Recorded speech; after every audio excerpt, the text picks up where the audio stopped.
Part 3. Chapter 41. Treadon Nelson. Jaren stood outside the car, his hands on his hips. Wait for me sounds like lyrics from an 80s country song. More like soul, no one's dog has died yet. Unless you count all those things I just fried with my car. And your girl's missing. Good point. We're in a country song. They both nodded, their jokes feeling hollow as they turned and surveyed the scene in front of them. Gabe's bike lay on its side where it had been abandoned. The engine on Jaren's car was smoking. 2 of the tires had gone flat, the rubber worn bald. The parking lot was covered with the swirling black ash left over from the disintegrated creatures. The building still danced with light, creating shadows that stretched and twisted like beckoning fingers reaching out for them. I'm going in, Jaren spoke, but his feet didn't move. You know we have no idea what we're facing. We almost know nothing about angels and demons except for a 2-minute conversation. Do what your daddy said. Wait here. Jaren took a step this time. He's not my dad, and I never said I was going to wait. I just wanted to make sure we were clear on the decision. You think too much. It's one of my better qualities. That's sad, Jaren said, taking another step. But I vote for action, because you're right. We know nothing, which means we could stand here all day trying to decide, or we could walk in there and find out what we don't know. My dad could be in there. Treadon looked up at the lighted windows. He thought he saw a shadow move across the 5th-story window, but it was hard to tell with all the shifting light. And he could help us find Ellie.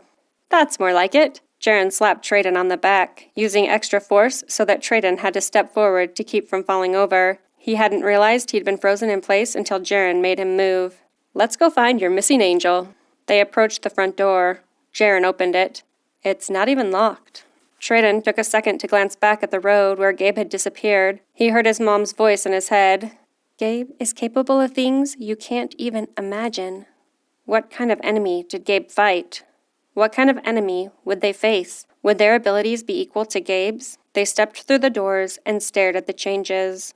The walls contained a fluid stream of golden specks, flowing from the ceiling to the floor, alive with a current that shifted and changed. No wonder the windows glowed. The laser light display in the center of the room was now a solid pillar of the same black material as the walls, with more glowing specks falling down the tiers, pooling at the bottom of the fountain. Treadon felt like he'd entered a different dimension. Jaren brushed his fingers along the wall, unable to touch the specks through the clear layer of rock, but the flecks shifted beneath his fingertips. I thought I saw something on the top floor, Treadon said. My father's office. In an emergency, take the stairs. A loud explosion outside rocked the building. Treadon turned just as a second explosion sounded, red flames visible through the glass. Smoke billowed up a few blocks away. A flash of light echoed in his vision each time he blinked. What was that? Jaren asked. I don't know. Treadon felt a sinking feeling in his stomach. The explosion came from the direction the car had gone with Gabe riding on top. If the car crashed, if Gabe got caught in the explosion, that meant they were on their own, facing an enemy they knew nothing about. He'll be okay, Jaren said as he opened the door to the stairwell. He's got that leather biker's jacket. He's probably fireproof. You'll see the dude again. Should we go see if he's okay? Before Jaren could answer, an echoing scream resounded down the stairwell. Goosebumps rose on Treadon's arms. His chest tightened and his vision blurred. He gripped the railing. That was Ellie, Treadon said, trying to catch a breath. Looks like we're going up, Jaren said, cracking his knuckles like 80s wrestlers before a match. Treadon didn't miss the slight tremor in Jaren's voice or the dip in his Adam's apple. Treadon pushed past Jaren and ran up the stairs, feeling like he was moving in slow motion. It was the same scream he'd heard during the final football game.